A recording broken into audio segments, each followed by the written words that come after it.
Minasan, konnichiwa. Balik lagi di channel Mimin. Apa kabarnya kalian semua? Semoga kabarnya baik-baik saja. Di video kali ini Mimin bakalan bacain alur cerita anime yang berjudul Dr. Stone, season keduanya. Buat kalian yang belum nonton season pertamanya disarankan untuk menonton terlebih dahulu. Linknya ada di deskripsi video ini. Atau klik di pojok kanan atas teman-teman. Oke, tanpa berlama-lama lagi langsung saja ke video intinya. Audio Jungle. Anime dilanjutkan kembali setelah di season pertama Senku bisa membuat telepon. Kini dia mempunyai plan yang baru sebelum nantinya benar-benar perang dengan kerajaan Tsukasa. Yang menceritakan awal kisah si Senku yang bisa terbangun dari bebatuan. Dan juga yang bisa bertahan hidup sampai mendirikan kerajaan sains di sana. Lalu Senku ngasih tahu kalau dia mau bikin super item sebelum berperang, yakni makanan luar angkasa. Seketika Gen merasa kagak mungkin bikin gituan di zaman batu kayak begini.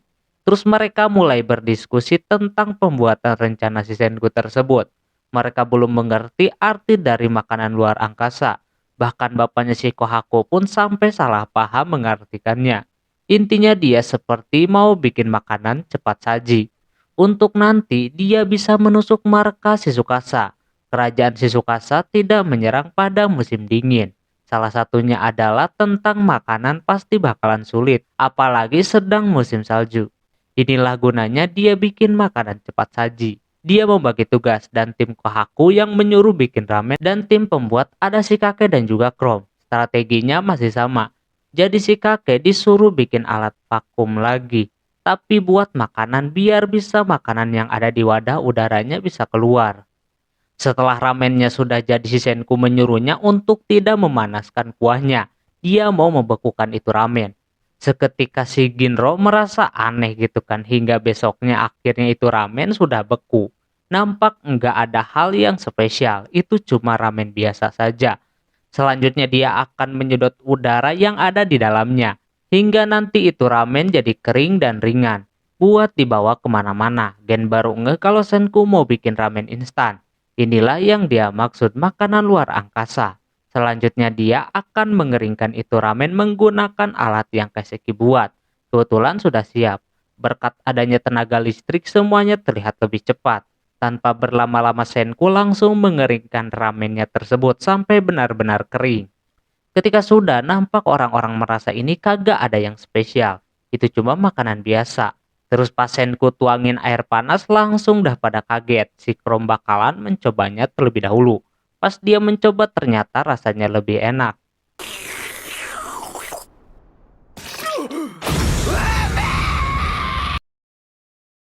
Ini lebih enak daripada yang biasanya katanya.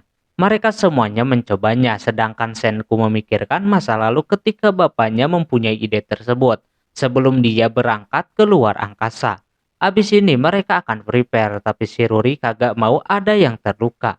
Senku pun tidak punya pemikiran seperti itu.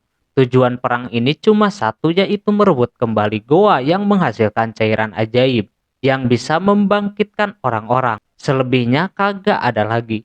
Terus mereka menanyakan tentang kabar daripada temannya si Senku, yaitu Taiju dan Yujuriha.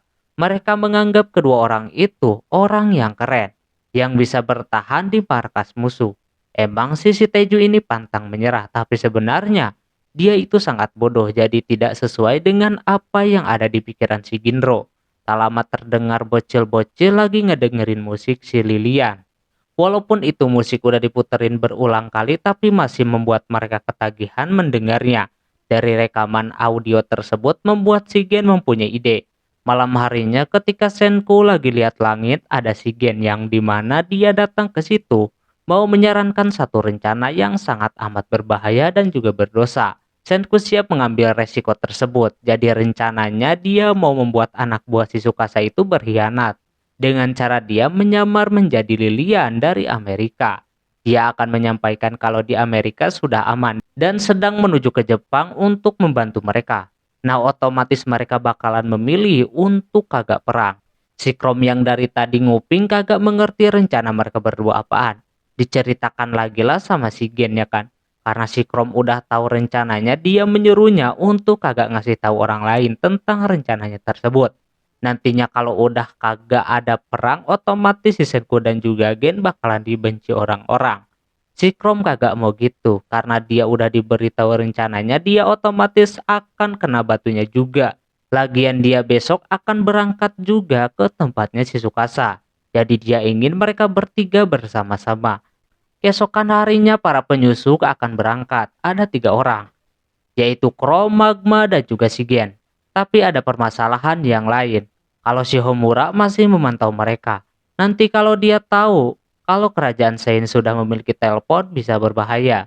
Alhasil si Senku akan menggunakan cara pengalihan. Dia membuat sebuah peledak kecil atau disebut saja petasan untuk mengalihkan si Homura. Lalu setelahnya si Chrome, Magma, dan juga Gen akan berangkat berlawanan arah. Stone War pun sebentar lagi bakalan terjadi. そそるぜこれは Singkat cerita, perjalanan ketiga orang tadi auto berjalan dengan mulus. Shimomura otomatis bakalan ke tempat ledakan itu berada. Magma mengapa gitu kan tidak langsung saja menghajarnya. Kata Senku akan berbahaya jikalau dia tahu alat yang mereka bawa itu adalah telepon. Shimomura menuju sumber suara tersebut. Sementara si Suika sudah melihat kalau Shimomura sudah lewat. Langsung saja si Kohaku mengikutinya seperti itu. Dia akan menangkapnya. Ketika nyampe sana, nampak ada bekas ledakannya saja. Tak lama kemudian, Kohaku datang mau menyerangnya. Dengan tenang si Homura menghindar macam itu, padahal udah deket banget. Terlihat Homura dari dulu emang sudah jago berolahraga senam. Jadi macam udah lincah loncat ke sana kemari. Mereka berdua pun saling kejar-kejaran. Padahal si Kohaku kagak mau membunuhnya, cuma mau menangkapnya saja. Mereka berdua memuji satu sama yang lainnya karena mempunyai kecepatan yang sama. Tak lama kemudian datang si Senku membawa alat yang dia buat. Dia lempar ke atas sana lalu mengeluarkan cahaya yang begitu terang. Macam flashbang gitu. Otomatis matanya kelayangan dan Senku langsung menangkapnya seperti itu. Yang lainnya pada datang. Mereka yang menganggap si Senku lemah kini kagak lagi. Dia udah menangkap si Homura sendirian. Dia masih mikir mau kabur atau enggak gitu kan. Karena mungkin bakalan buruk kalau dia dibawa, dia pun melepaskan diri. Senku tetaplah Senku yang lemah itu. Si Homura pun berhasil mengelabui semuanya. Terus dia melihat teman-teman si Senku, dia tahu nama-nama dari orang-orang yang ada di sana. Saking 24 jam dia mantau terus. Homura melihat orangnya yang kagak lengkap terutama si Chrome, Magma, dan juga Gen. Sebenarnya Gen kagak ikut serta pun kagak masalah. Tapi Chrome dan juga Magma kagak nampak. Alhasil dia punya firasat kalau dia sedang ditipu. Mungkin Chrome udah membawa alat sains ke markasnya si Tsukasa. Dia langsung cepat-cepat kembali dan mengejar si Chrome. Kinro sudah tahu kalau Homura sudah menyadarinya. Kini dia lagi mengejar si Chrome dan yang lainnya. Mereka semuanya langsung mencoba mengikuti si Homura ini. Namun jejaknya sudah tidak diketahui lagi. Kalau kayak begini Chrome dan yang lainnya bakalan ketangkap. Tapi Senku mempunyai alat yang lain yang bisa menunjukkan kemana si Homura pergi. Ternyata Senku sebelumnya sudah menaburkan batu yang bercahaya yang Suika temukan. Terus dia bikin alat seperti senter namun mempunyai cahaya ultraviolet. Alhasil bisa melihat bubuk-bubuk batu yang bersinar itu. Kalau gini mereka bisa menemukan si Homura dengan cepat. Di tengah jalan si Kohaku bertanya tentang skillnya si Homura. Dia kasih tahu saja kalau Homura jago olahraga senam. Si Kohaku mempunyai niat untuk membunuhnya. Cuma perlu diketahui kalau si Kohaku saja belum pernah membunuh sebelumnya, otomatis bakalan sulit walaupun dia pengen mencobanya. Tapi Senku kagak akan membiarkan pedangnya itu kotor. Di sisi lain Chrome dan kedua orang lainnya masih terus berjalan. Chrome sesekali mengecek teleponnya itu takut rusak. Tak lama kemudian ada telepon masuk. Shigen menyuruh buat kagak menjawab. Karena itu mungkin kode kalau mereka lagi diikutin. Alias sudah diketahui sama si Homura.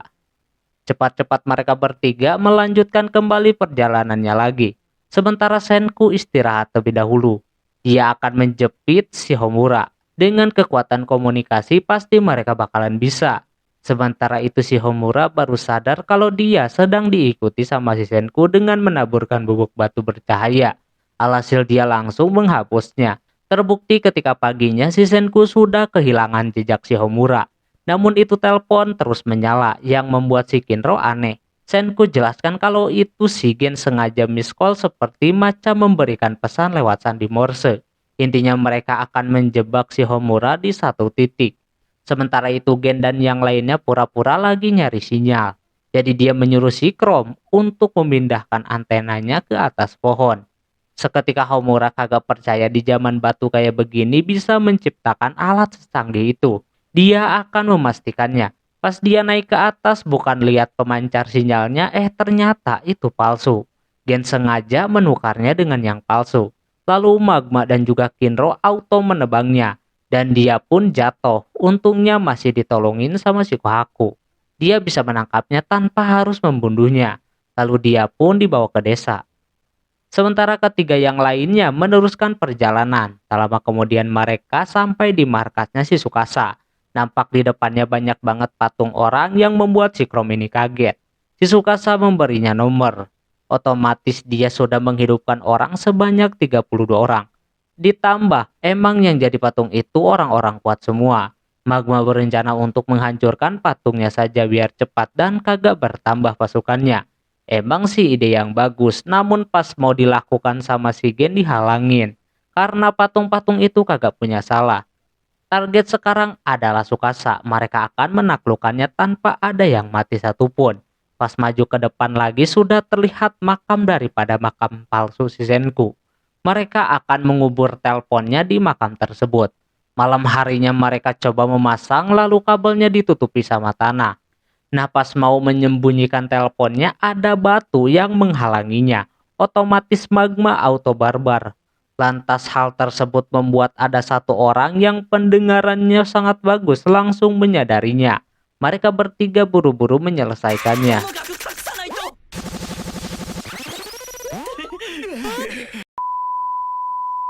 Ketika sudah selesai nampak yang awalnya aman, beneran dong. Ada yang menyerang si Gen, auto pada lari dah. Keesokan paginya Senku menunggu kabar daripada si Taiju. Dia yakin Taiju bakalan tahu kalau dia udah menyembunyikan telepon di makam palsunya itu. Pagi-pagi mereka berdua ke makam dan diikutin sama pengawasnya. Setelah nyampe sana Yujuriha melihat kalau ada yang aneh dengan makamnya itu. Dan benar saja Taiju menyadari hal tersebut. Dia mengambilnya seperti itu dan telepon si Senku pun menyala. Untungnya itu benar-benar si Taiju. Mereka berdua nampak sudah kangen banget karena udah 1 tahun kagak bertemu. Hal itu membuat si Senku sangat terharu bisa mendengar suara si Taiju lagi.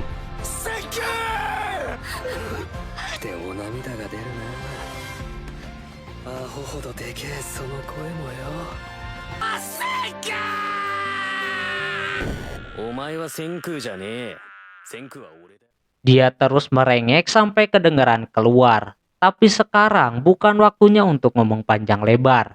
Dia ada rencana yaitu dengan cara mengajak satu orang dulu dari kekaisaran si Tsukasa. Senku menyuruhnya buat cari cara gimana si Taiju asalkan dia bisa membujuk orang untuk mendengarkan si Senku. Inilah teman yang sudah saling percaya. Misteri mereka berdua udah kuat banget. Alhasil si Taiju akan melakukannya. Terus Senku menanyakan apakah si Gen mengirim sebuah pesan di sana. Nampak kagak ada. Hal itu membuat si Senku kagak enak. Pasti Gen dalam masalah sekarang. Terbukti mereka bertiga sedang kewalahan macam itu dengan cuma bisa mengumpat biar kagak ketahuan sama orang yang bernama Ukyo itu. Mereka harus punya cara untuk keluar dari sana. Si Magma udah kagak sabar pengen menghajarnya. Tapi akan sangat berbahaya kalau langsung menyerang. Dia ada rencana untuk menahan serangannya menggunakan tubuh si Chrome.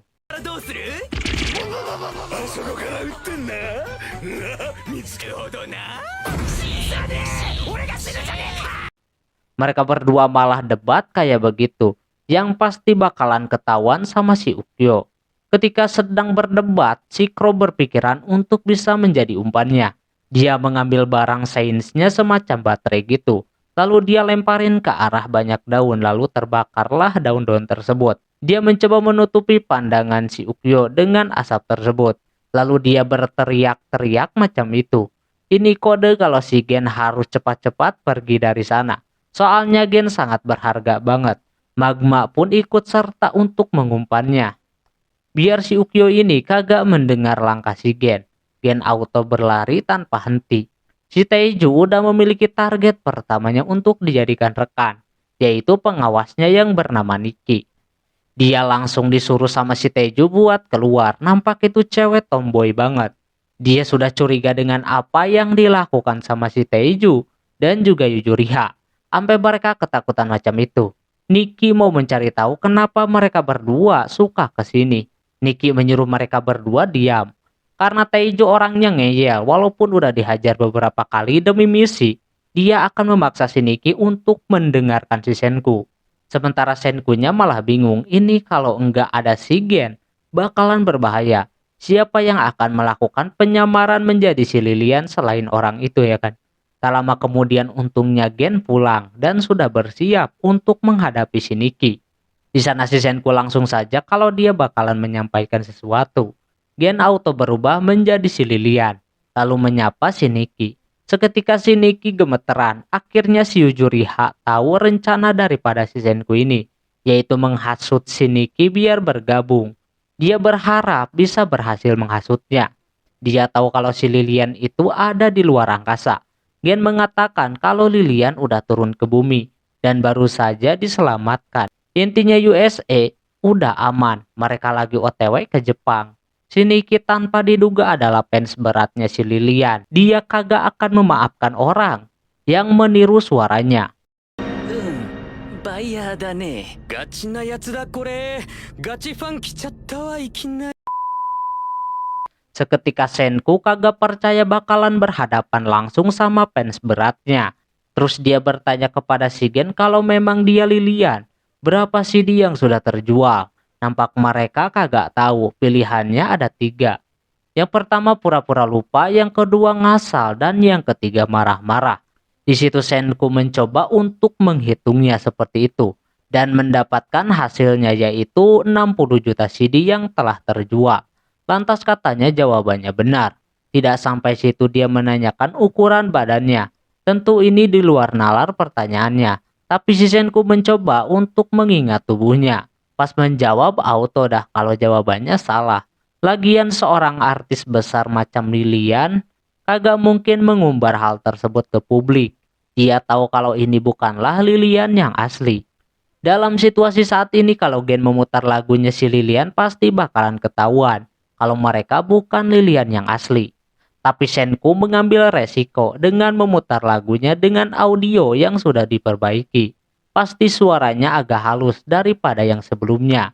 Pas diputer, Nikki auto terkejut kalau lagunya masih ada sampai zaman ini. Nikki tahu kalau lagu ini benar suaranya si Lilian. Dia auto menangis pecah. Walaupun Senku berbohong, tapi berkat sains, dia bisa melindungi lagunya tersebut. Nikki mempunyai satu permintaan lagi, apakah Senku bisa mencari lagu yang lainnya? Selain ini menggunakan ilmu sainsnya. Gen menyuruhnya untuk berbohong saja. Tapi Senku bilang tentu kagak bisa. Cuma dia akan melindungi satu lagunya itu dengan kekuatannya. Dari situ si Nikki langsung suka dan bakalan gabung dengan si Senku. Dia memberikan misi kepadanya untuk menghasut orang lain juga. Supaya mau bergabung dengannya menggunakan lagu si Lilian. Nikki auto bersemangat. Dia auto bergabung macam itu.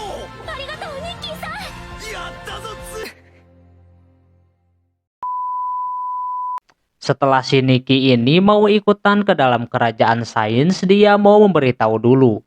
Jikalau si Senku mau merekrut anggota yang lainnya, katanya ada seseorang yang pendengarannya luar biasa, yang bernama Ukyo. Dialah orang yang bisa tahu kalau suara itu suara rekaman. Bahkan jikalau dia mendengar terus-menerus bakalan berbahaya. Si Gen memberitahu kalau si Ukyo ini mantan yang bekerja sebagai pendengar sonar di sebuah kapal selam. Makanya telinganya sangat sensitif. Sekarang dia sedang menghadapi si Chrome dan juga Magma. Terlihat di sana asapnya semakin tebal, tapi tidak membuat si Chrome dan Magma tenang. Pasalnya, si Chrome udah terkena beberapa anak panah. Namun sayangnya itu bohong. Si Magma lagi bercanda macam itu. Tak lama kemudian ada anak panah lagi yang menyerangnya, hampir saja kena. Dengan adanya serangan tersebut si Magma tahu arah si Ukyo ada di mana. Dia langsung saja menyerangnya seperti itu. Chrome kagak yakin kalau si Magma sendiri bisa melawannya. Benar saja dia tertipu. Chrome merasa ada yang aneh dengan semua tembakan si Ukyo. Semuanya tidak tepat pada dirinya. Sudah jelas-jelas dia tahu keberadaan si Chrome ada di mana. Dia punya pemikiran kalau si Ukyo kagak mau membunuhnya, melainkan menginginkan sebuah informasi. Alhasil di situ dia mengangkat bendera putih. Lalu Ukyo muncul tepat di belakangnya. Si Magma yang dari tadi mencari si Ukyo, kini dia juga susah mencari keberadaan si Chrome. Yang ternyata Chrome sudah dibawa sama si Ukyo macam itu. Dia marah-marah. Di sana mereka berdua nampak baik-baik saja. Bahkan Ukyo melepaskan talinya itu. Si Chrome nambah aneh dengan si Ukyo ini. Intinya dia kagak boleh kepancing untuk memberikan informasi kepada Kekaisaran Tsukasa. Dia dibawa ke hadapan si Tsukasa. Terlihat para penjaganya pada horor-horor semuanya. Dan disitulah si Chrome bisa melihat si Tsukasa untuk pertama kalinya. Di sisi yang lain, si Magma langsung lari dan sampai di kerajaan Sains. Di sana dia yang kecapean langsung bilang saja kalau si Chrome telah ditangkap. Seketika pada kaget macam itu, bahkan si Kohaku mau menyusulnya ke sana. Untungnya si Senku bisa memberhentikannya macam itu.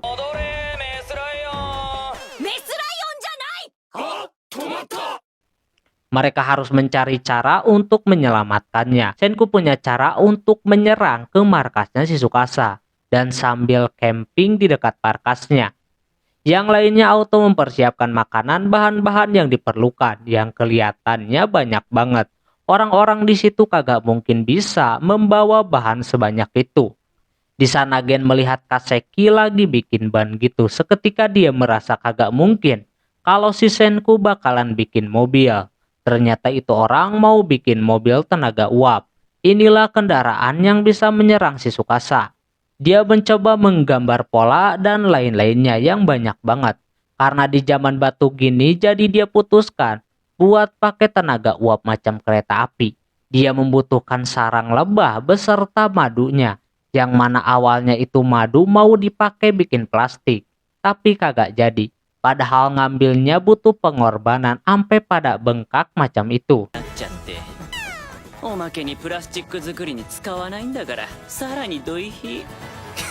Tapi sekarang sarang lebah itu dipakai sama si Senku dan dibuatkan lilin. Sehabis itu diukirlah sama si Kaseki untuk membuat bentuk buat mesinnya. Biar nanti bisa dicetak gitu. Sementara itu Magma disuruh untuk membawa alat penghangat di rumah warga. Satu alat saja. Karena 2 mingguan lagi pun musim dingin sudah berakhir. Setelah itu Senku mencetaknya menjadi berbahan dari aluminium. Dia menjelaskan cara kerjanya kepada si Kaseki. Biar dia bisa mengerti. Setelah dijelaskan dia nampak lebih bersemangat lagi. Senku sekarang kagak memikirkan si Chrome. Di mata Tsukasa mungkin si Chrome ini cuma keroco biasa yang mau dijadikan sandera. Tapi Kohaku kagak yakin dengan si Chrome. Kalau dia takutnya nanti membocorkan rahasia kerajaan Sains. Setelah mendengar itu Senku pun jadi khawatir dan pengen cepat-cepat menyelesaikan semuanya. Di sisi lain si Chrome mulailah ditanya-tanya tentang si Senku yang dikata teman dekatnya itu. Si Tsukasa pengen tahu apa yang udah dilakukan sama si Senku, tapi di sana si Chrome kagak memberitahunya. Malah dia memberikan pernyataan yang salah. Alhasil dia udah mau dihabisin kayak begitu. Sekalian diancam kalau dia kagak menjawab mungkin hidup dia bakalan habis. Tsukasa kembali bertanya yang kedua kalinya sambil menawarkan beberapa keuntungan buatnya. Terutama diajakin gabung dan selanjutnya dia dibebaskan untuk melakukan apapun. Termasuk uji coba sains. Soalnya di kerajaannya pun masih pakai api yang tentunya itu termasuk sains juga. Dan juga kalau dia membantunya melawan Senku masa lalu seperti berperang kagak bakalan terjadi lagi. Namun Chrome berpikir lagi kalau kagak jujur dia bakalan mati. Tapi kalau dikasih tahu bakalan berbahaya. Alhasil dia memutuskan buat kagak menjawabnya. Dan benar saja tanpa kompromi si Chrome dijatuhkan seperti itu. Tapi tak lama si Ukyo membantu menahannya, lalu Tsukasa memberikan jembatan. Ini nampak aneh untuk si Chrome. Mau si Tsukasa sebenarnya apaan? Apalagi ketika si Ukyo ditanya menemukan si Chrome ini di mana. Si Ukyo kagak menjawabnya dengan jujur. Katanya dia menemukan si Chrome sendirian di dekat goa, penghasil asam nitrat. Ini aneh ya kan? Dia kagak tahu apa mau si Ukyo. Apa mungkin si Ukyo mau melakukan pemberontakan? Tapi kalau sampai dikasih tahu, kemungkinan telepon itu bakalan terbongkar. Sementara Senku akhirnya bisa menyelesaikan semuanya yang dia perlukan. Dia tinggal pasang-pasangin saja macam itu dan jadilah mobil mesin uap yang udah macam seperti kereta. Nampak semuanya pada gembira dengan terlahirnya makhluk hidup tersebut. Senku baru pertama kali bikin kayak begini tapi sangat memuaskan menurutnya. Langsung saja dicoba ya kan dan langsung lanjai. Keren banget. Tujuan itu mobil adalah ke tempatnya si Tsukasa tentunya. Ketika semuanya sudah mencobanya, nampak itu mobil kenceng banget. Orang-orang primitif yang kagak tahu mobil itu berbahaya, mereka terlihat santuy kayak begitu. Apalagi si Magma yang mau menahan mobil tersebut. Senku sudah memintanya buat menghindarinya. Namun dia ngeyel, alhasil kayak begini.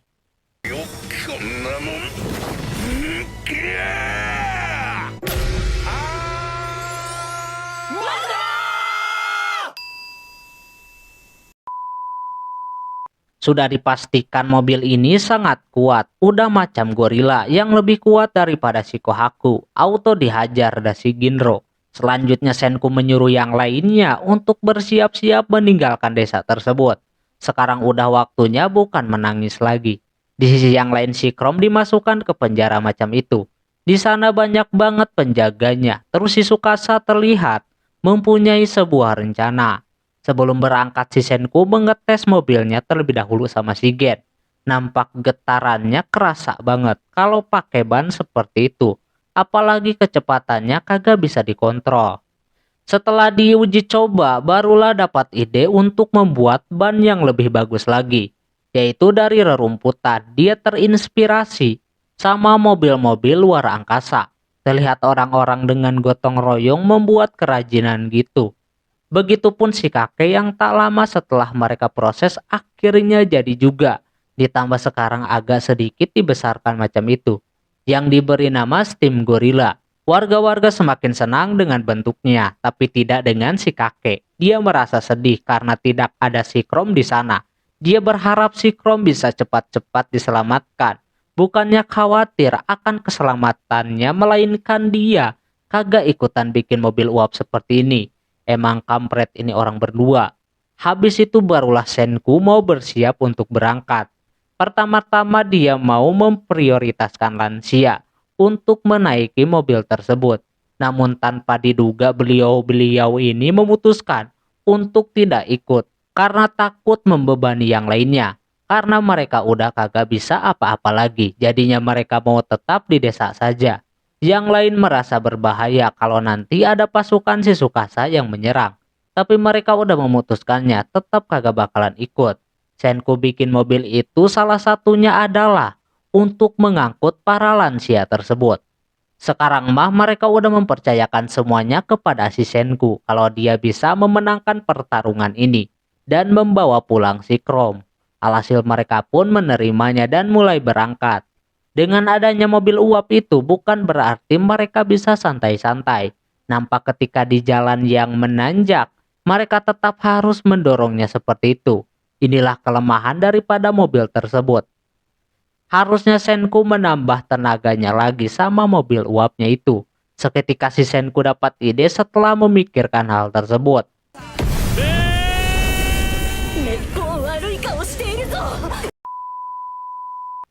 Tak lama mereka pun akhirnya sampai di perkemahan. Kerajaan Sains akan menjadikan tempat itu sebagai campnya. Di sana udah terlihat markas si Tsukasa. Si Kohaku mencoba untuk memantau keberadaan si Chrome. Namun sayangnya kagak kelihatan. Nah yang ada si Suika yang langsung beraksi untuk melihat si Chrome ini ada di mana. Setelah dia cari ke sana kemari dia kagak menemukan si Chrome. Tak lama kemudian si Chrome menyadari si Suika ada di sana. Alhasil dia berteriak supaya Suika tahu keberadaannya. Dia bersyukur Si Chrome baik-baik saja. Dengan ini Suika mendapatkan informasi penting yang langsung dia sampaikan kepada yang lainnya. Kalau Chrome baik-baik saja. Namun penjagaan di sana sangat ketat. Magma udah kagak sabar, pengen barbar dan langsung menabraknya dari depan. Kata Senku kagak boleh ada yang membunuhnya. Tapi ide bagus juga kalau menyerang dari depan. Senku mempunyai rencana untuk mengupgrade lagi mobil uapnya itu. Jadi mobil tank yang super kuat. Gen menanyakan Senku akan membuatnya dari besi atau bagaimana. Katanya kalau dari besi pasti bakalan menurunkan kecepatan. Tapi kali ini dia bakalan menggunakan kertas untuk supaya bisa tetap cepat. Lantas Gen kaget mendengar hal itu. Senku memberi misi kepada yang lain untuk mencari rumput, apa aja sebanyak-banyaknya. Lalu dia masak dan dikasih bahan-bahan yang lain. Sesudahnya dia jemur macam itu dan jadi dah kertasnya yang nampak hampir sempurna. Namun mereka kagak yakin dengan kekuatan kertas yang mudah sobek tersebut. Senku mau menunjukkan sesuatu, dia olesin kertas tersebut dengan bahan rahasia. Lalu dia panaskan dengan besi, jadilah perisai yang kuat dari kertas. Mereka masih belum percaya kalau kertas tersebut sangat kuat. Begitupun Kinro, sampai-sampai dia mau mencoba menyobeknya menggunakan tombak miliknya itu. Senku terima tantangan tersebut, lalu duelah kedua orang ini. Senku menyuruhnya untuk tidak segan-segan menyerangnya. Karena itu perintah, Kinro langsung melakukannya dan yang terjadi adalah Senku bisa menahannya, bahkan tombak si Kinro lah yang remuk seperti itu. Mereka bertanya-tanya kenapa bisa gitu. Senku masih jantungan di sana menerima serangan si Kinro. Ternyata yang tadi dia olesin itu bukan sembarangan lem. Itu adalah plastik. Jika dia oleskan lalu dihangatkan pakai besi, itu akan menjadi plastik karbon. Yang mana itu suka dipakai mobil-mobil keren dan juga mahal. Salah satunya adalah F1. Gen kagak percaya akan hal ini, lalu mereka pun memproses mobil uapnya menjadi benar-benar tank. Dia juga menambahkan satu mesin uap lagi biar tambah kenceng. Dengan begini mereka kagak ragu lagi dengan mobil itu yang bisa mengalahkan si Tsukasa tanpa pertumpahan darah. Sementara itu si Chrome melihat para bawahan Tsukasa membuat jebakan gitu, dekat persis dengan tempatnya. Ini rencana daripada si Tsukasa. Dia udah menyadari kalau Senku pasti akan membuat mobil uap. Ampe Hyoga pun kagak percaya. Tapi Senku akan melakukan apapun itu menjadi mungkin. Makanya dia pasang jebakan. Ginro merasa mereka udah pasti bakalan menang. Dan mobil itu bakalan bisa dipakai lama. Tapi katanya ini tank cuma bisa dipakai sekali saja. Untuk menembus penjara saja. Selebihnya kagak ada yang bisa dilakukan sama tank ini. Si Chrome melihat kalau ada jebakan di sekitarnya langsung berpikir keras. Kalau dia harus keluar dan memberitahu si Senku. Kalau begini bisa berbahaya. Dia harus cari cara. Dia juga sebagai ilmuwan bertekad untuk melepaskan diri menggunakan ilmu sainsnya. Setelah itu Senku langsung mau menyerang si Tsukasa. Rencananya adalah mobil tersebut cuma buat untuk menyelamatkan si Chrome doang. Habis itu udah mereka bakalan balik lagi. Mereka kagak mau mengambil resiko terlalu banyak. Di sisi lain Tsukasa udah menyuruh bawahannya buat menjaga si Chrome. Karena Senku sangat peduli sama teman-temannya. Nah orang yang ditugaskan buat menjaganya adalah seseorang bernama Yo. Yang mana si Yo ini adalah mantan seorang polisi yang sangat barbar. Kelihatan dari sifatnya kayak begitu. Terus keesokan harinya si Yo langsung beraksi. Awal-awal dia udah menghajar bawahannya karena udah menghancurkan jebakan yang sudah dibuat. Dengan udah dihajar berarti mereka imbas. Sekarang kalau ada orang yang menghajarnya, Yo kagak bakalan mengampuninya. Terus si Chrome merasa ini bakalan lebih sulit dari yang sebelumnya. Apalagi dia bingung mau bisa keluar kayak gimana. Ada batu pun kagak guna sama sekali. Alhasil dia berpikir seperti si Senku, siapa tahu ada ide. Namun sayangnya otaknya udah mentok seperti itu. Terus Shio menceritakan kisahnya di masa lalu. Yang mana dulu dia jadi polisi yang barbar banget. Sampai-sampai harus membunuh penjahat tersebut tanpa menghasilkan informasi. Alhasil dengan begitu dia dikeluarkan. Dan sekarang di zaman batu kayak begini, dia bisa bebas. Bahkan sekarang dia jadi bawahannya si Tsukasa. yang memiliki kekuatan yang hampir setara sama Hyuga dan yang lainnya. Di sana juga dia memberikan instruksi kepada bawahannya jikalau ada Shisenku dan kawan-kawan, yang membuat Chrome yang ada di sana mendengar percakapannya tersebut. Shio kagak memperdulikan itu karena Chrome kagak bisa keluar dari sana. Bahkan dia disebut kerak sama Shio ini. Dia terus berpikir gimana gitu kan caranya biar bisa keluar. Sampai akhirnya sore dia pura-pura mau pipis. Berhasillah dia keluar. Sebenarnya dia mau mengambil bahan-bahan yang mungkin bakalan berguna. Pas udah balik lagi, dia mendapatkan beberapa bunga, celincing dan juga ranting. Nampak sama sekali kagak ada gunanya itu semua. Dia cobain ranting, siapa tahu menghasilkan api, sayangnya gagal juga.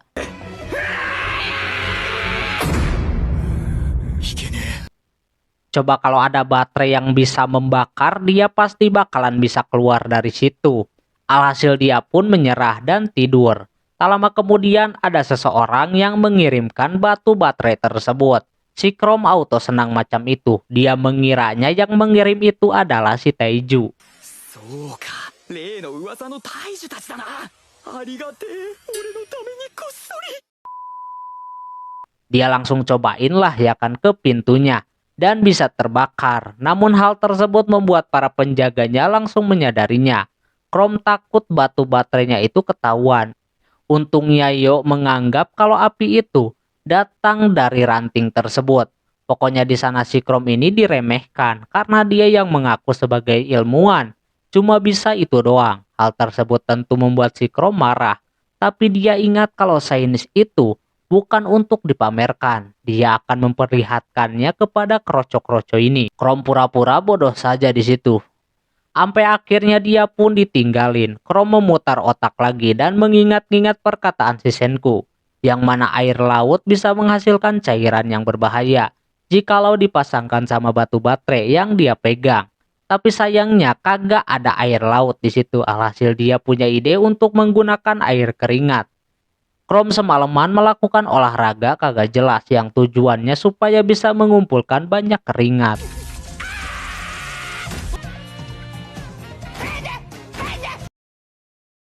Sampai pagi harinya dia mendapatkan banyak keringat, lalu dia cobalah ya kan menggunakan baterai tadi. Tak lama kemudian air itu mulai berasap.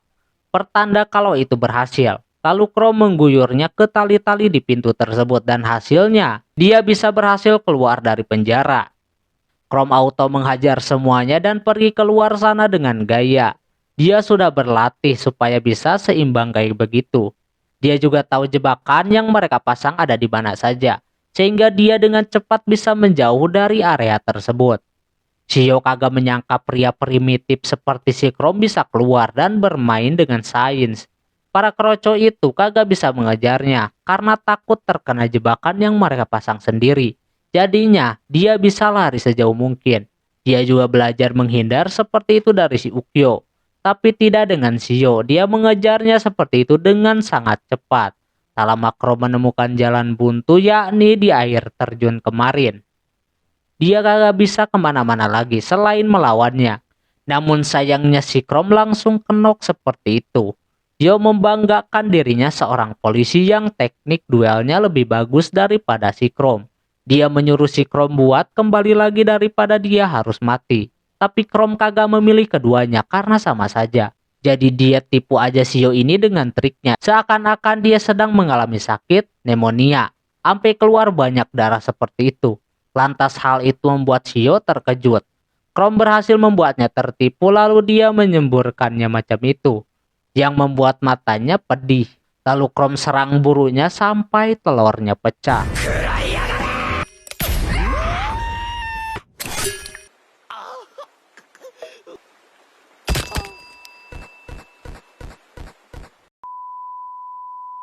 Dia auto bebas. Si Kohaku yang dari tadi mantau kagak menyangka si Chrome bisa bebas dengan usahanya sendiri. Yang lain auto menyambutnya dengan gembira.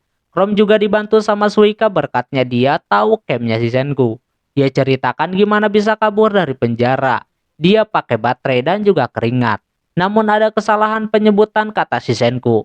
Yang dimaksud zat si Chrome itu zat yang dipakai ketika mereka bikin kertas kemarin. Jadi kedua orang ini bisa nyambung gitu. Terus dia juga memamerkan trik yang kedua yang membuat orang-orang khawatir.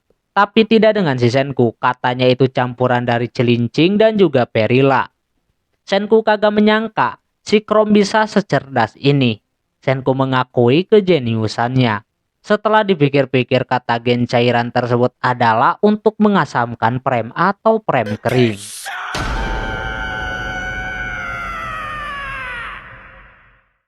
Si Chrome masih menceritakan gimana tadi dia bisa kabur. Katanya ada yang memberinya baterai. Yang pasti katanya itu dari Taiju. Cuma Senku belum yakin akan hal tersebut. Tak lama kemudian muncul si kakek yang membawa steam gorilla yang dipamerin langsung ke si Chrome. Kaseki sangat mencintai tank bikinannya itu. Bahkan dia senang kalau tanknya kagak bakalan dihancurkan. Alhasil Senku akan mengubah tujuannya, yaitu ke gua ajaib, yang mana di sana ada asam nitrat yang bisa buat membangkitkan orang, sekaligus bikin senjata. Sementara itu si Tsukasa didatangi sama bawahannya. Dia meminta kalau Shio beserta bawahannya membiarkan si Chrome kabur dari penjara menggunakan ilmu sainsnya.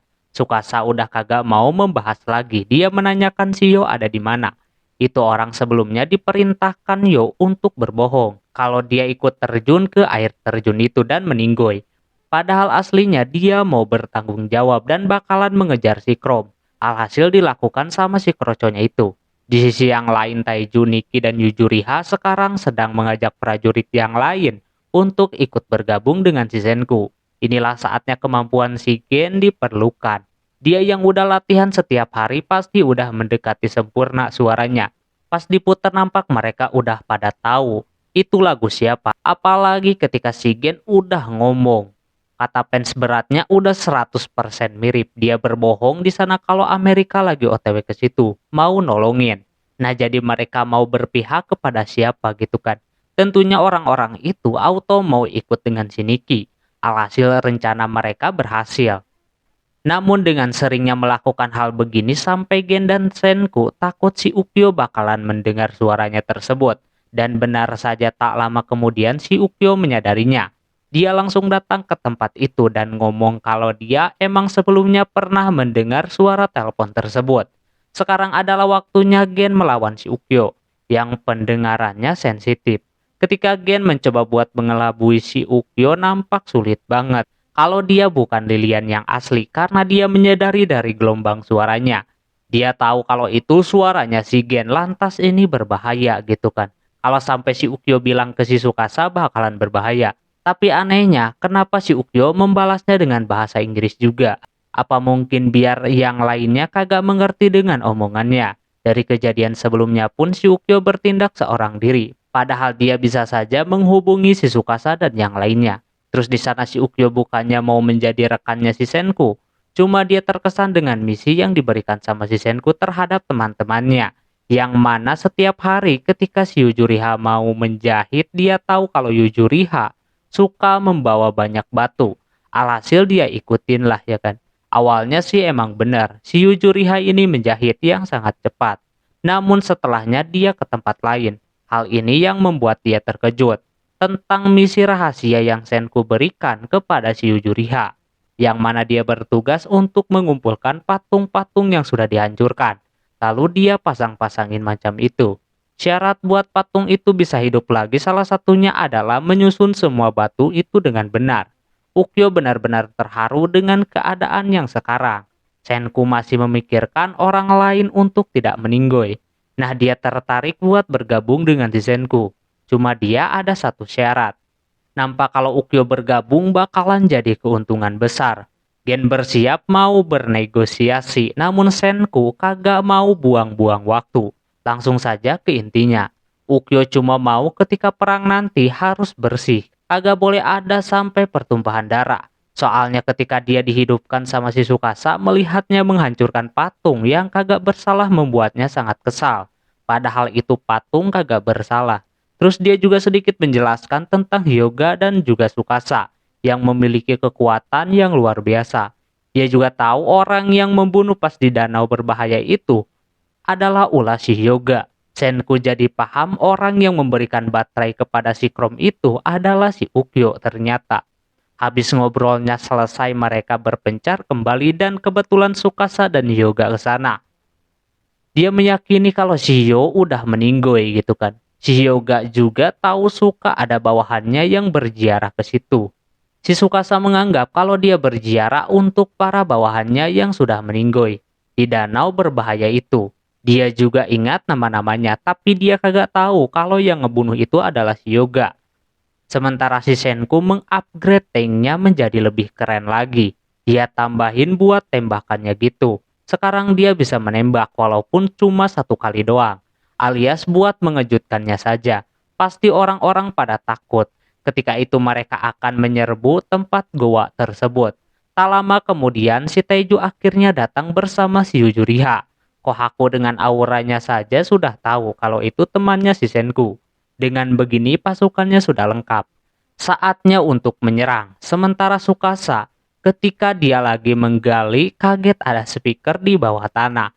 Ketika dia tarik, dia kaget dong, Senku bisa bikin HP. Si Senku sudah bersiap mau menyerang. Dia memberikan instruksinya dulu. Kalau tembakannya itu akan membuat krocok-krocok itu kaget dalam 20 detik. Jadi 20 detik itulah yang harus mereka manfaatkan untuk menguasai goa ajaib itu. Tak lama kemudian mereka mulai maju. Sebelum melakukan penyerangan, Senku dan Taiju mengingat ketika mereka dibangkitkan di dekat sana. Ini sudah lumayan lama sekali mereka tidak ke tempat itu. Si Ukyo juga sudah dapat informasi kalau Tsukasa dan Hyuga berada di makam. Langsung saja Senku bersiap-siap untuk menyerang. Seperti yang dikatakan tadi, mereka cuma punya waktu 20 detik doang buat menguasai daerah tersebut. 20 detik harga mati untuk menyelamatkan seluruh umat manusia. Senku langsung menembakkan pelurunya ke arah goanya. Dia menggunakan air yang berbahaya berwarna biru dan campuran yang lainnya. Sehingga ketika bertuburkan dengan benda keras maka akan meledak. Pada saat itulah mereka langsung ikut menyerang juga. Karena kagak boleh ada yang mati, Kohaku mencoba untuk membuat tombak musuhnya pada hancur semuanya. Ketika dia terpojok sama si Taiju, auto ditahan macam itu menggunakan perisai dari karbon. Dia kasih tahu saja untuk tidak memukul orang. Habis itu mereka terus menyerang lagi. Senku pun sama, dia menerobos biar semua jebakan pada kelihatan. Hingga akhirnya setelah dilawan, mereka pun berhasil menangkap setengah pasukan si Tsukasa. Berbarengan dengan tanknya yang sudah oleng dan terjatuh seperti itu. Sudah saatnya si Magma yang akan mengambil bagian. Dia ambil aja seperti speaker atau parabola gitu, lalu dipasangin petasan di tengahnya. Hal tersebut membuat benda tersebut mengeluarkan suara yang begitu keras.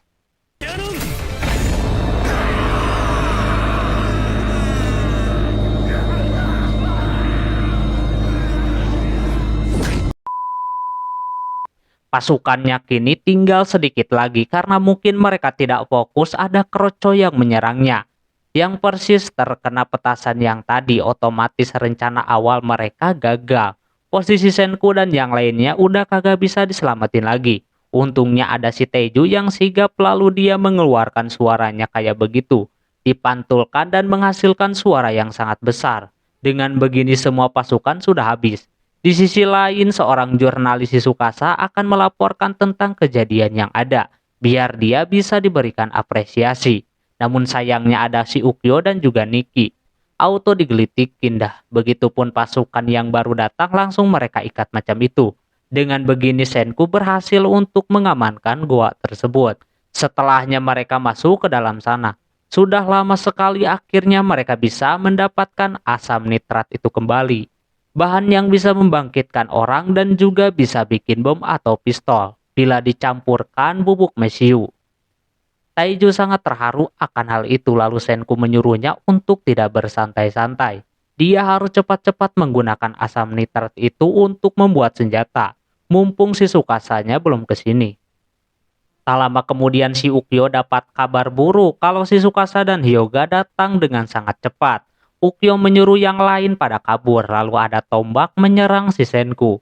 Untungnya Ukyo menghalanginya seperti itu, dan bubuk hitam tadi terjatuh, padahal itu bahan penting untuk membuat senjata. Si Ukyo sendiri udah sangat terluka macam itu.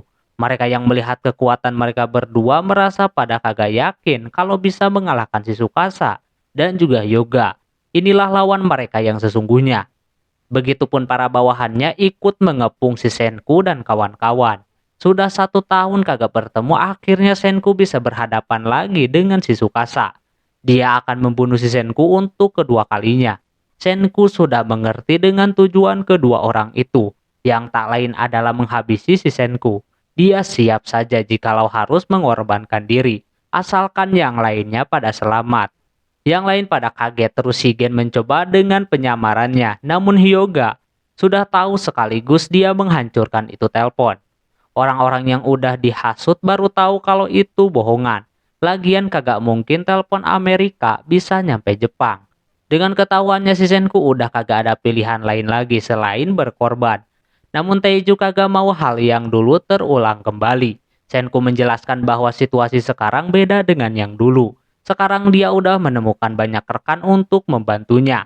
Beda dengan yang dulu. Dengan begini mereka udah mengerti maksud si Senku untuk tidak menyerah begitu saja. Kohaku juga akhirnya bisa bertemu dengan si Tsukasa lagi. Sebelumnya dia belum mengucapkan salam kenal. Sekarang dia memperkenalkan diri kalau mereka dari kerajaan sains. Kohaku membawa semangat yang lainnya untuk tidak menyerah. Lalu dia pun menyerang begitu saja tanpa ada rencana apapun. Yang lainnya ikutan nyerang juga. Sementara para ilmuwan masuk ke dalam gua untuk mempersiapkan yang lainnya. Terlihat si Hyuga ini sangat kuat walaupun harus dikepung banyak orang. Tujuan mereka cuma satu, yaitu Senku.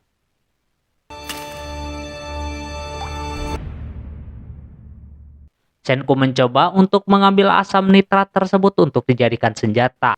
Sementara Klom pelangap longo, katanya itu orang lagi nyari ide. Senku percaya akan hal itu. Krom seperti melihat sesuatu di area tersebut. Dia pasti berguna buat si Senku. Kebetulan dia melihat ada asam sulfat yang masih tersisa sedikit lagi. Bekas ledakan tadi. Dia akan mencoba untuk mengambil beberapa bahan di tengah keributan. Kembali ke pertarungan. Di sana Hyuga dan Tsukasa yang terkepung masih bisa melawan. Tsukasa terlihat melompat kayak begitu demi untuk bisa keluar. Sementara Hyuga melakukan putaran macam itu yang membuat para kroconya bersemangat melihat si Tsukasa yang hebat. Sayangnya digagalkan seperti itu, bahkan mau pakai kayak speaker lagi digagalkan sama si Tsukasa. Dan malah Nikki yang terpental seperti itu. Di sisi yang lain Senku coba campurin asam nitratnya bersama kotoran ular yang masih baru. Katanya nanti bakalan menghasilkan bubuk putih atau apalah itu. Namun sayangnya tidak terjadi reaksi apa-apa. Gen masih keingat kalau tingkat kehokian si Senku ini sangat rendah. 忘れてた。前も言ったけど、今でドイヒなんだった。 Tsukasa yang mau keluar masih ada Ginro dan juga Magma yang menyerangnya. Dalam keadaan seperti itu Tsukasa bisa membacanya dengan cepat. Yang lainnya udah kewalahan. Si Kohaku mencoba untuk melawan si Hyuga lagi. Dia pengen tanding ulang dengannya. Setelah dilawan Kohaku cuma butuh untuk mengambil tombaknya saja. Tanpa tombak Hyuga kagak bisa apa-apa.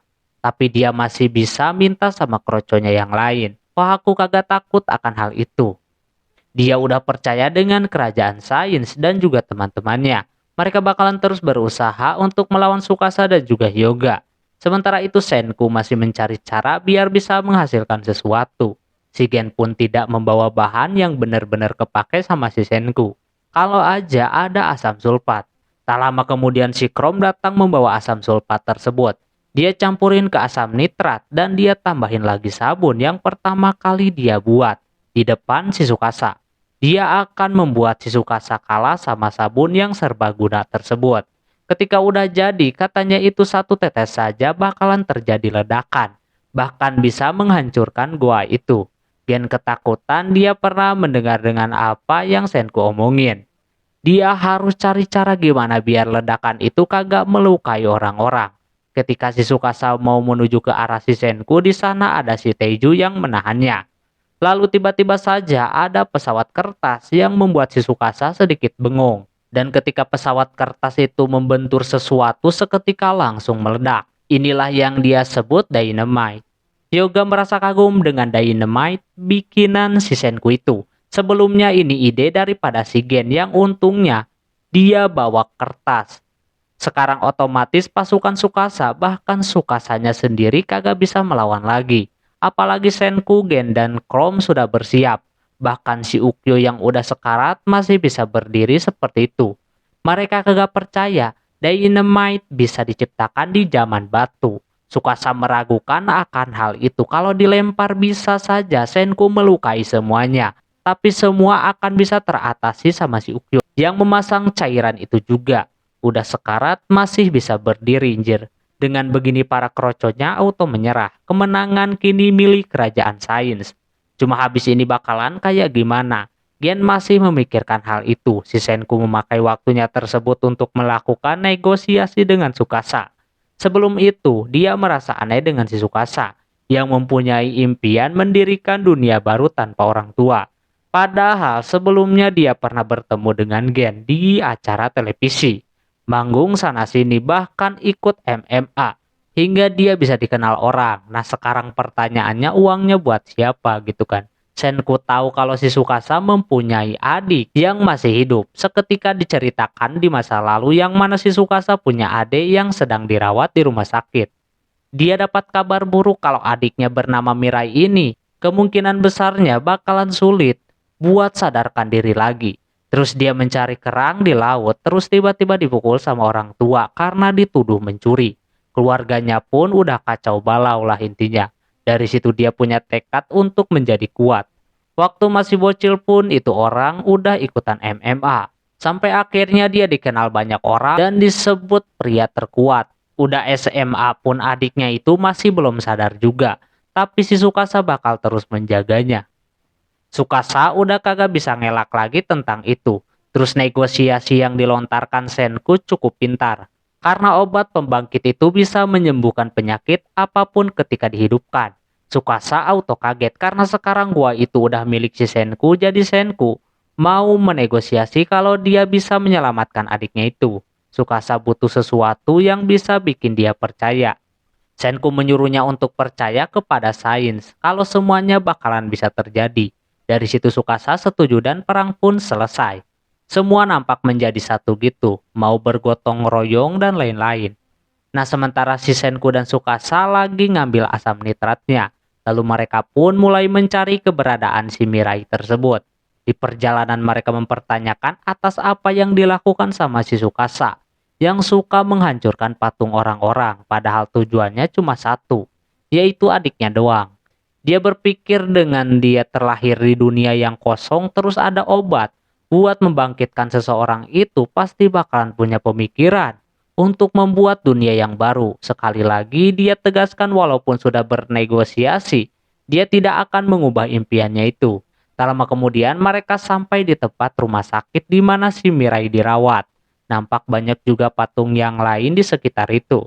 Senku tanpa basa-basi akan menggunakan dynamite. Kalau kena patung tinggal disambungin lagi saja sama si Yujuriha.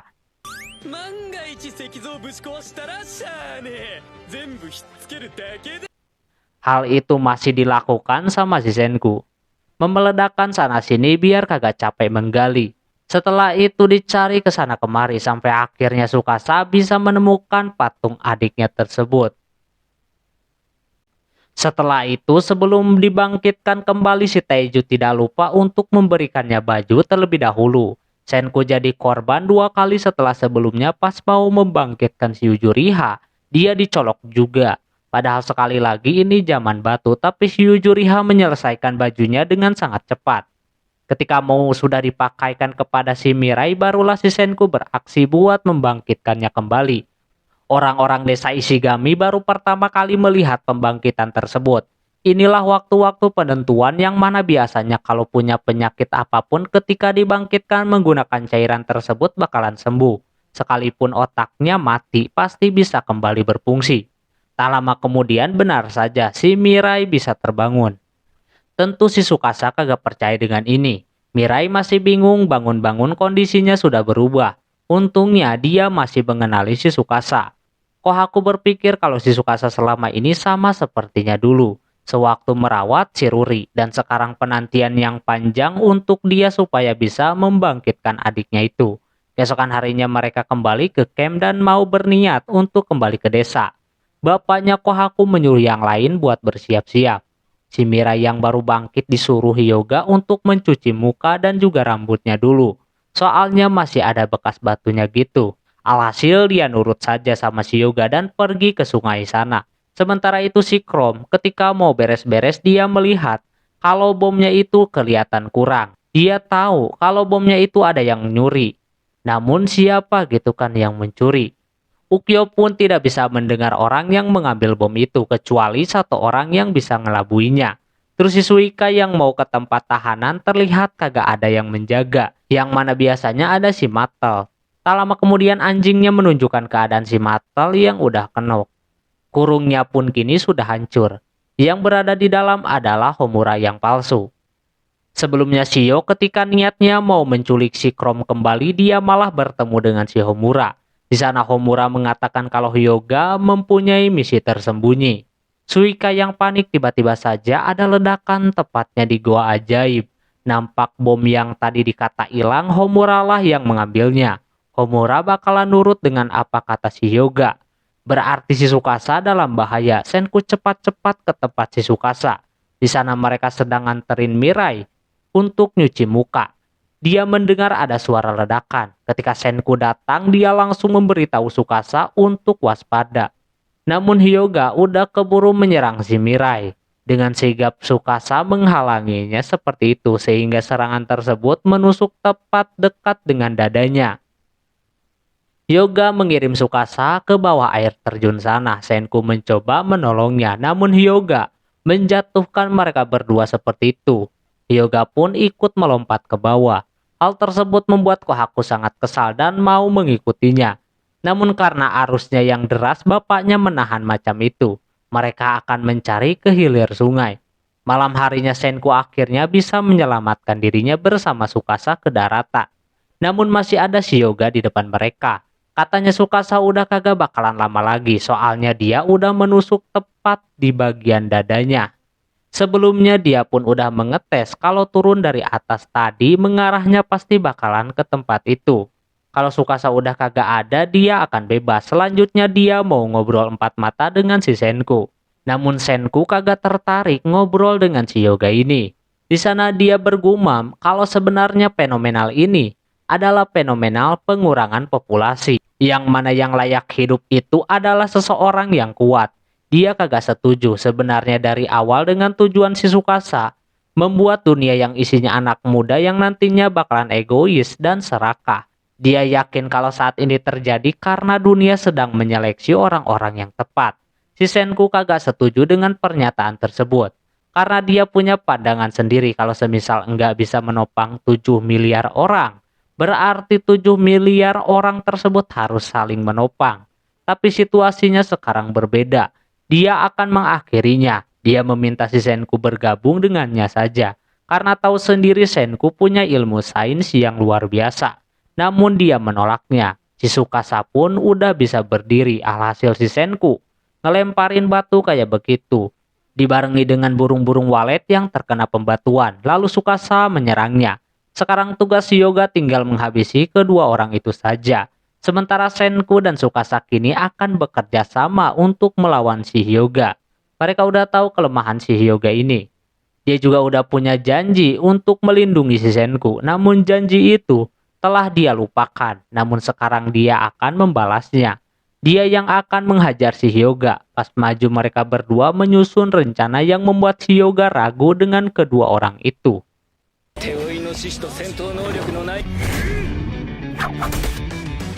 Ketika ribut, Senku mencoba menaburkan bubuk mesiu di sana. Pas sudah ditentukan si Tsukasa lompat ke arah si Senku dan dia langsung membakarnya macam itu. Namun sayangnya si Hyoga ini sangat-sangat kuat. Dia mau langsung menyerang ke arah si Senku. Senku bilang kalau dia akan mengalahkannya menggunakan satu jari saja. Orang itu kagak percaya, alhasil disikat si Senku seperti itu. Namun tombaknya tersebut tidak tembus ke perutnya si Senku, cuma mental doang. Tsukasa auto murka di sana sampai-sampai dia juga kewalahan melawan si Hyoga.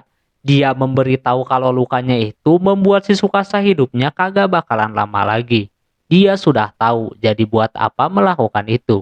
Dia mau berjuang sebisanya dengan sisa tenaga yang ada. Ketika Tsukasa udah di ujung tanduk, Senku mendekatinya. Dia sudah bilang sebelumnya kalau dia akan membunuhnya menggunakan satu jari. Hyuga langsung berpikir kenapa api tadi menyala dengan sangat instan. Ternyata dalam badannya itu dia telah memasang alat gitu. Yang mana itu alat telepon yang dirusak sama si Hyuga sendiri. Lalu Senku bikin menjadi alat yang bisa menghasilkan sengatan listrik berkekuatan 100 volt. Lantas dia udah ketar-ketir, mau kabur kagak bisa. Tombaknya ditahan seperti itu. Lalu kesetrumlah dia.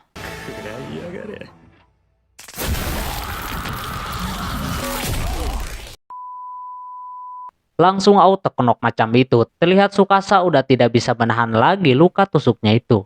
Di sisi lain Homura yang melihat Hyuga kalah langsung mau menyerang si Senku. Tapi sayangnya Kohaku bersama yang lainnya datang menjegalnya lalu menangkapnya seperti itu. Semuanya telah usai, kerajaan sains pemenangnya.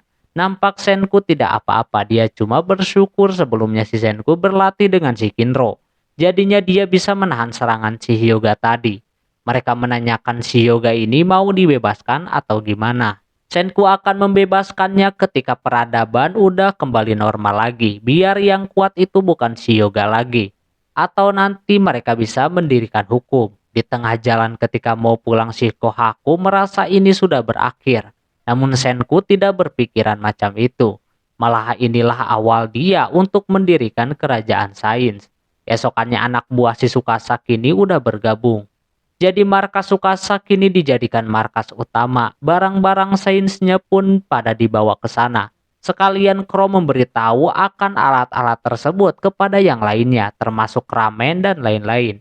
Dan juga si Yujuriha membangkitkan seseorang gitu yang nampak kata Shigen itu seorang penulis manga.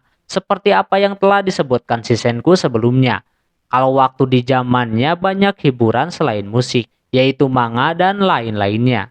Sementara itu Shio yang awalnya pengen jadi jahat malah melihat teman-temannya udah bergabung dengan kerajaan sains. Karena terlihat menyenangkan, dia pun mau membantu dan bergabung dengan kerajaan sains juga. Pro menyuruh yang lain buat waspada karena ini orang penyebab si Homura kabur. Tapi karena dia niat bantu alhasil dibawa sama si Yujuriha buat menyusun batu-batu. Dia siap-siap saja. Dengan begini dosa dia sebelumnya udah impas. Dia udah songong banget bakalan gampang mengerjakannya. Namun ternyata patung yang harus disusun itu tidaklah sedikit.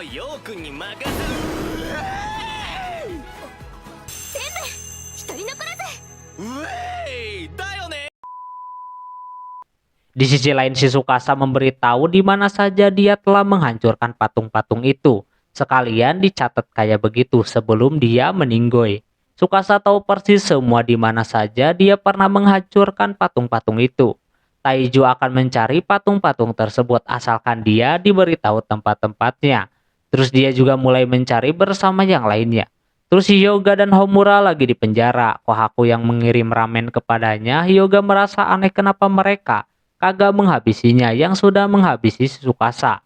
Dia tidak yakin dengan kerajaan sains yang bisa mengalahkannya. Semuanya berkat keajaiban. Tapi untuk Senku, semuanya bisa terjadi menggunakan ilmu sains. Si Chrome terlihat sedang menghubungi yang ada di desa. Yang mana ada lansia saja. Mereka nampak senang dan terharu mendengar kerajaan sains menang. Ditambah kagak ada korban jiwa.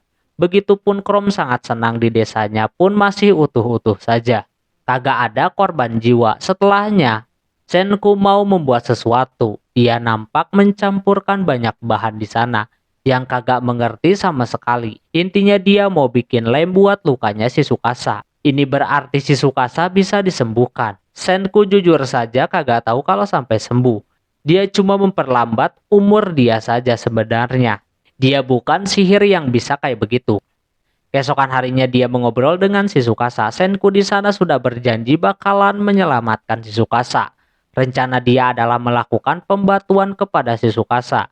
Terus ketika si Yujuriha memberikan benang buatannya, tak lama ada si Mirai di sana. Katanya dia diem di situ kagak boleh masuk. Yang ternyata di dalam lagi mau bersiap untuk mengoperasi si Tsukasa. Karena ini zaman batu, alhasil si Tsukasa kagak bakalan dibius terlebih dahulu. Harusnya dia cowok terkuat, harusnya bisa nahan. Sesudah melakukan itu, Tsukasa merasa kalau operasi membuang-buang waktu doang. Jadi Senku akan menggunakan cara pembantuan, biar dia nanti ketika dibangkitkan menjadi normal lagi. Tapi Shigen menanyakan caranya bagaimana gitu kan. Entah dia kapan bisa melakukan pembatuan, tapi sekarang dia mau membekukan si Tsukasa biar awet. Dia akan membunuh menggunakan tangannya sendiri. Si Tsukasa kagak masalah jikalau harus mati sama si Senku, soalnya dia pernah membunuhnya sekali. Sementara si Mirai sangat sedih melihat kakaknya udah sekarat seperti itu. Di sana Kohaku cuma bisa membuat si Mirai ini percaya dengan si Senku dan juga ilmu sains. Keesokan harinya si Ukyo, Niki, dan juga Yo dibuat kaget kekuatan orang-orang primitif ini sangat cekatan ketika dikasih tugas sama si Senku.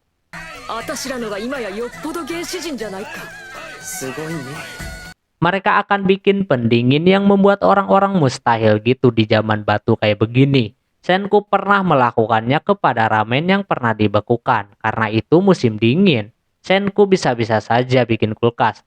Namun dia kalau bikin yang modern bakalan sulit. Dia bikin versi Senku saja. Dengan adanya kulkas itu sendiri bisa bikin makanan terutama ikan akan terlihat fresh terus kalau didinginkan seperti itu. Singkat cerita, ketika alatnya sudah jadi, saatnya detik-detik sad moment bakalan terjadi. Kakek Kaseki menyuruh yang lainnya untuk keluar karena ini ada adegan yang kagak boleh dilihat. Begitupun Kohaku, mungkin dengan mereka yang berdua di sana bisa ngobrol dengan nyaman. Untuk yang terakhir kalinya, di sana si Senku dan Tsukasa mulai mengobrol, terutama tentang cewek yang dikata jurnalis. Terus mereka ngobrol banyak lagi tentang keadaan yang sekarang, nanti, dan yang paling penting, mereka mengobrol tentang nostalgia. Ketika mereka pertama kali dibangkitkan. さすがにまずすぎだな。本当に楽しかったよ。Sampai tak lama kemudian ketika lagi ngomongin si Teju, Tsukasa sudah tidak bernapas lagi. Senku tentu tidak kuat menahan kesedihannya. Dengan terus nyerocos ngomong kayak begitu. Terus dia dipindahkan ke kulkas untuk diawetkan. Mirai tentu sedih. Tsukasa yang bertahun-tahun selalu menjaganya, sekarang Mirai lah yang akan melakukan hal tersebut kepada si Tsukasa. Sementara Senku akan menjalani petualangan yang sesungguhnya. Dia mengumpulkan para warga-warga. Kini pasukannya semakin banyak karena dia kagak mau pembatuan itu bakalan terjadi lagi. Jadi Senku berencana untuk ke titik di mana cahaya itu muncul. Dia juga akan mencari sedikit demi sedikit informasi dari kisah si Byakuya. Senku berencana untuk ke sudut lain planet. Nampak mereka nggak tahu berapa lama mereka bisa nyampe sana. Tapi Senku akan menggunakan kapal untuk melakukan petualangan.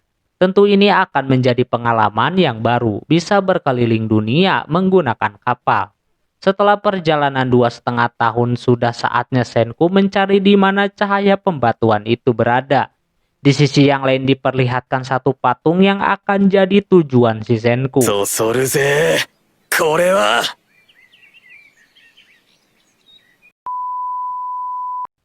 Oke, mungkin segitu dulu untuk season kedua kali ini. Bila anime ini mau dilanjutkan, silahkan like yang sebanyak-banyaknya. Mohon maaf bila ada kesalahan dalam penyebutan nama tempat atau yang lainnya.